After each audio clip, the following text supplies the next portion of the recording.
పై దాడి చేయని చెప్పేటువంటి ఈ తప్పుడు మాటలు ఈ తప్పుడు వ్యాఖ్యలే అక్కడ ప్రజల్ని అక్కడ సెనేటర్ని అక్కడ డెమోక్రట్స్ని ఆగ్రహానికి గురి చేసింది. ఏకంగా అక్కడ దేశస్తులే కాదు యునైటెడ్ నేషన్స్ ఐరాసా జనరల్ సెక్రటరీ గుటెరెస్ ఆయన కూడా ఏం చెప్తున్నారంటే మ్యాక్రో గుటెరెస్ కూడా ఏం చెప్తున్నారంటే జెనీవా యుద్ధ నీతిని పాటించాల్సిందే అన్నట్టుగా కొన్ని సంకేతాలు డైరెక్ట్గా డొనాల్డ్ ట్రంప్ మెన్షన్ చేయకపోయినా జెనీవా పద్ధతిని మర్చిపోయారు గుర్తు చేస్తున్నారంటే ఒక ట్వీట్ చేశాడంట ఆయన కూడా. అంటే డొనాల్డ్ ట్రంప్ పైన ఎంతటి తీవ్ర వ్యతిరేకత ఎదురవుతుందో అర్థమవుతోంది. సో మరి నిజానికి సాధ్యమవుతుందా అమెరికా అగ్రరాజ్యమైనటువంటి అధ్యక్షుడు డొనాల్డ్ ట్రంప్ని తొలగించడం సాధ్యమవుతుందంటే అఫ్కోర్స్ రైట్ టు రీకాల్ అనేది లేదు, డైరెక్ట్గా ప్రజలే వారిని తొలగించే అవకాశం లేదు. కానీ అక్కడ సెనేటర్లు డెమోక్రట్లు మాత్రం తొలగించడానికి చాలా పర్ఫెక్ట్ ఆప్షన్ ఉందనేది వాళ్ళే చెప్తున్నారు. కాన్స్టిట్యూషన్ ప్రకారంగా 25th కాన్స్టిట్యూషనల్ అమెండ్మెంట్ ప్రకారంగా ఆయన తొలగించడానికి ఆవశ్యకత ఉంటుందంట.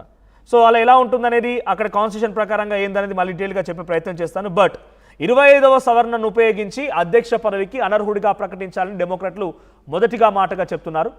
సో ఆ తర్వాత అభిశంసనకి 70కి పైగా డెమోక్రట్లు పలువురు సెనేట్లు కూడా మద్దతు తెలిపారంట.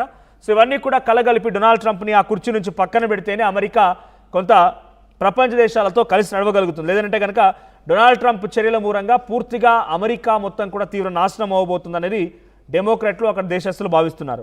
అధ్యక్షుడు డొనాల్డ్ ట్రంప్ తీరుపైన మండిపడుతున్నారు అంతా కూడా.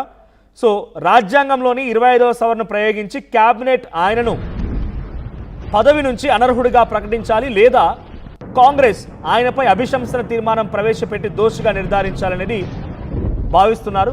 లేదు కొన్ని సందర్భాల్లో రెండూ కూడా జరగాలని భావిస్తున్నారు. కాంగ్రెస్ అంటే అన్ని పార్టీలకు సంబంధించి ఉదాహరణకి మన దగ్గర రాజ్యసభ లాంటిది కాంగ్రెస్ అనేది, అది పెద్దల సభ అమెరికాలో. At the same time cabinet 25వ రాజ్యాంగ సవరణ అమలు పెట్టి క్యాబినెట్ పక్కన పెట్టాలంటే సొంత పార్టీ నేతలే డొనాల్డ్ ట్రంప్ మా అధ్యక్షుడు వద్దని చెప్పి ఆయన విసిరి కొట్టాలి. ఈ రెండు ఏది జరిగినా కూడా డొనాల్డ్ ట్రంప్ పదవిపోయే అవకాశం లేదంటే రెండూ జరగాలనేది కోరుకుంటున్నమాట.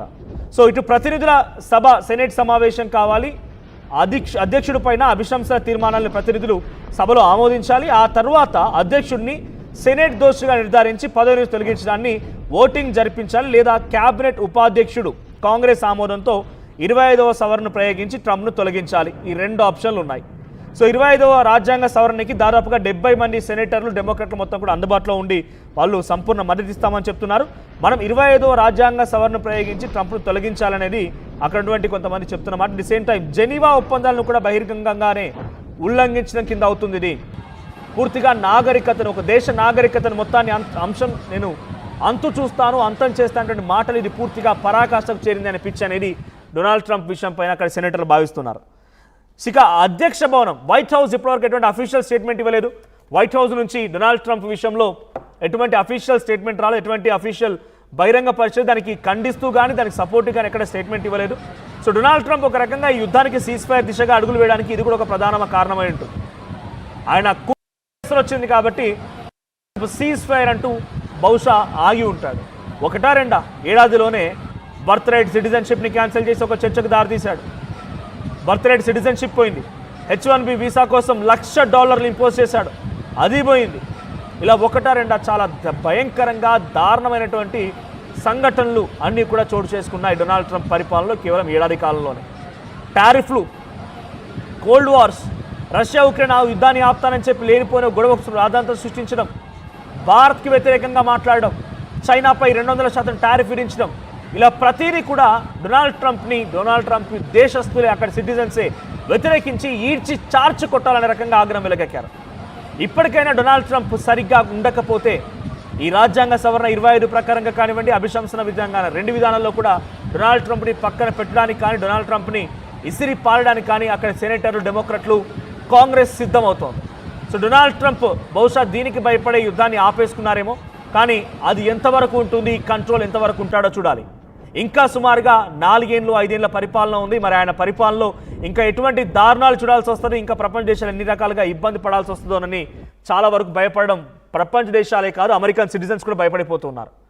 డొనాల్డ్ ట్రంప్ చేష్టలు ఆయన యొక్క ప్రవర్తన మూలంగా అమెరికా మళ్ళీ కొంత ఇబ్బంది పడుతోంది, ఫైనాన్షియల్గా లాస్ క్రియేట్ అవుతోంది, అనవసరంగా ప్రపంచ దేశాల ముందు శత్రువుగా నిలబడాల్సిన పరిస్థితి వస్తున్న రకంగా భయపడిపోతోంది. కానీ ట్రంప్కి మాత్రం తాను ఏం చెప్పినా నడవాలి, తను చెప్పిందే నడవాలి, తను చేసిందే శాసనం, చెప్పిందే మాట అన్నట్టుగా డొనాల్డ్ ట్రంప్ వ్యవహారం కనబడుతోంది. చూద్దాం మరి నిజంగానే ఎగ్జిక్యూట్ చేస్తారా, ఆర్టికల్ 25 అమెండ్మెంట్ ప్రకారంగా ఆయన తొలగిస్తారా, కాంగ్రెస్ సభలో పెట్టి అభిశంసన ద్వారా ఆయన తొలగిస్తారా, ఏం జరుగుతుందో చూడాలి. బట్ మీరేమనుకుంటున్నారు, డొనాల్డ్ ట్రంప్ని తొలగించాలనుకుంటున్నారా? మీ అభిప్రాయం ఏంటి కామెంట్ చేయండి.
కొండ నాలుకకు మందేస్తే ఉన్న నాలుక ఊడిందట. అలా ఉంది డొనాల్డ్ ట్రంప్ పరిస్థితి. ఇప్పుడు ప్రపంచం మొత్తం తన చెప్పు చేతల్లో పెట్టుకోవాలి, కంట్రోల్ చేయాలి, తనే ఒక నియంతలాగా వ్యవహరించాలి, ప్రపంచాన్ని మొత్తాన్ని కూడా శాసించాలి అని చెప్పినటువంటి డొనాల్డ్ ట్రంపే ఇప్పుడు తన పదవి కింది గండం వచ్చింది, తన కుర్చీ కింద బాంబు పెట్టే టైం వచ్చింది. అమెరికాలో వేగంగా మారుతున్నాయి పరిణామాలని. ప్రెసిడెంట్ డొనాల్డ్ ట్రంప్కి బిగ్ షాక్ తగలబోతోంది. ట్రంప్పై అమెరికాలో వ్యతిరేకత కూడా రోజు రోజుకి పెరిగిపోతోంది. ట్రంప్కు అభిశంసన ముప్పు ఏర్పడింది. హర్ముజ్ను ఓపెన్ చేయాలని, లేదంటే ఇరాన్ నాగరికతను అంతం చేస్తానంటూ ట్రంప్ వార్నింగ్ ఇస్తూ ఓ ట్వీట్ కూడా చేశారు. మరి ఎంత నీచంగా మాట్లాడుకొచ్చారంటే, ఐఎమ్ సారీ, ఆయన లాంగ్వేజ్ని, ఆయన ఉపయోగించిన పదాలని మీకోసం ఉపయోగించాల్సి వస్తోంది. ఫకిన్ బాస్టర్డ్స్ అనేటువంటి పదాన్ని ఉపయోగించారు. అమెరికా అనేటువంటి ఒక అగ్రరాజ్యానికి అధ్యక్షుడిగా వ్యవహరిస్తున్న డొనాల్డ్ ట్రంప్ చదువుకున్న వ్యక్తి, గతంలో వ్యాపారి, ఒకసారి ప్రెసిడెంట్గా చేసిన వ్యక్తి, ఎంత నీచాతి నీచంగా రోడ్డుపై నిజంగా చిల్లర కంటే ఎక్కువగా మాట్లాడిన పరిస్థితి. సో ఒక దేశాన్ని ఉపయోగించి ఇంత దారుణంగా ఎవరు కూడా బహుశా ఆయన స్థానంలో ఉన్నవారు కానీ ఇతర దేశాల్లో ప్రెసిడెంట్లుగా ప్రధానులుగా ఉన్నవారు కూడా ఇంత దారుణంగా మాట్లాడిన దాఖలాలు లేవు. అయితే ఈ వ్యాఖ్యలపై ఇప్పుడు డెమోక్రట్లు అంటే అపోజిషన్ డెమోక్రట్స్ మండిపడుతున్నారు. అధ్యక్షుడి హోదాలో ఉండి నాగరికతను అంతం చేస్తానని బెదిరించడం ఏంటి అంటే క్వశ్చన్ చేస్తున్నారు. అమెరికా రాజ్యాంగాన్ని, జెనీవా ఒప్పందాలని ఉల్లంఘించమని ఫైర్ అవుతున్నారు. అధ్యక్షుడిగా ట్రంప్ను తొలగించాలని డిమాండ్స్ కూడా వ్యక్తమవుతున్నాయి. అభిశంసనకు 70కి పైగా డెమోక్రట్లు, పలువురు సెనెట్లు కూడా మద్దతునిస్తున్నారు. లేదనంటే 25వ సవరణను ఉపయోగించి అధ్యక్ష పదవికి ట్రంప్ని అనర్హుడిగా ప్రకటించాలని డిమాండ్ వినిపిస్తోంది. ఇప్పటికే ట్రంప్ని దించేయాలంటూ లక్షలాది మంది జనం రోడ్డెక్కుతున్నారు. యుద్ధం కారణంగా ఇరాన్ను ఎదుర్కోలేక సొంత దేశంలో కూడా ఇప్పుడు ట్రంప్ తిరుగుబాటు ఎదుర్కొని ఉక్కిరిబిక్కిరవుతున్నారు. ఇక రెండు ఆప్షన్లు ఉన్నాయి. ఒకటి, అభిశంసన పెట్టాలి. అంటే టేకింగ్ అన్ ఎగ్జాంపుల్ మీకు అర్థం కావడం కోసం, అవిశ్వాసం మాదిరిగా. అవిశ్వాసం అంటే మినిమం 50%కి ఎబో ఎవరైతే సపోర్ట్గా ఉంటారో, నెగిటివ్గా ఉంటారో వాళ్ళని తొలగించాల్సిన అవసరం ఉంటుంది. సో ఈక్వల్గా అవిశంసన దాదాపుగా ఒకే అర్థం వచ్చేవి. సో తనపైన కూడా అవిశ్వాసం లేదా అభిశంసన పెట్టాలనేది సెనేటర్లు అండ్ డెమోక్రట్లు భావిస్తున్నారంట. సో అక్కడ అమెరికాలో కేవలం రిపబ్లికన్ పార్టీ తరఫున డొనాల్డ్ ట్రంపే గెలవలేదు కదా, డెమోక్రట్స్ అనే అపోజిషన్ కూడా ఉంది కదా. ఆ అపోజిషన్ పార్టీకి సంబంధించిన వివిధ ప్రాంతాల సెనెట్లు ఈ విషయాన్ని చెప్తున్నారు. 70 మంది డెమోక్రట్లు అండ్ మరికొంతమంది సెనెట్లు సొంత పార్టీలో కూడా వ్యతిరేకత ఎదుర్కొంటున్నారు. ఆయన ఇప్పటికే 10ల సంఖ్యలో లెటర్స్ వస్తున్నాయంటే జేడీ వ్యాన్స్కి. JD Vance as the president, vice ప్రెసిడెంట్గా ప్రెసిడెంట్ అమెరికాలో ఉన్నారు.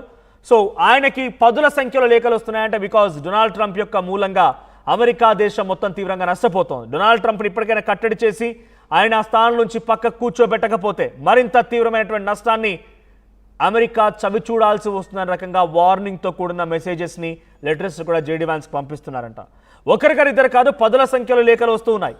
మీరు నమ్మరు, కాలిఫోర్నియా లాంటి ప్రాంతాల్లో, లాస్ ఏంజలస్, ఇటువంటి టెక్సాస్, ఈ న్యూయార్క్ ప్రాంతాల్లో చాలా భయంకరమైనటువంటి నిరసనలు వెలువెత్తుతున్నాయి. డొనాల్డ్ ట్రంప్ని ఉదాహరణకి ఆయనకు సంబంధించిన ఫోటోని ఒక డస్టర్ల మాదిరిగా, తర్వాత కొన్ని ఫైబర్ గూడ్స్ మాదిరిగా ఆయన ఫోటోని ఒక స్టాచ్యూలా మార్చి ఆయన బటెక్స్ మీద తంతు, ఒక రకంగా చెప్పాలంటే బ్యాక్ తంతు, నోట్లో నుంచి రకరకాల వింత పదార్థాలను తీస్తూ చాలా దారుణమైన నిరసనలు వెలువెత్తుతున్నాయి.